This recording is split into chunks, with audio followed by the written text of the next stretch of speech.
Aunty এখনো অসুস্থ, তোমাকে তার সেবা যত্ন করতে হবে। তোমার বাবার লাশটা এই পাশে রাখা হয়েছে, আর তোমার মা ওই পাশে। তোমার মার পাশে তো তোমাকে থাকতে হবে বাবা, তোর মাকে তো সান্ত্বনা দিতে হবে। চল।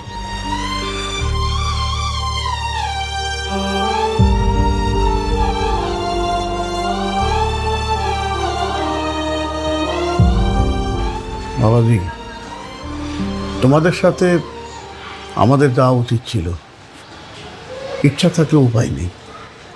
হঠাৎ করে তিথির বিয়ের ডেটটা পড়ে গেল।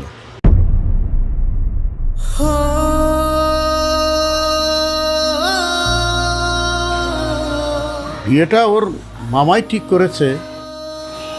ছেলে ডাক্তার, খুব ভালো ছেলে।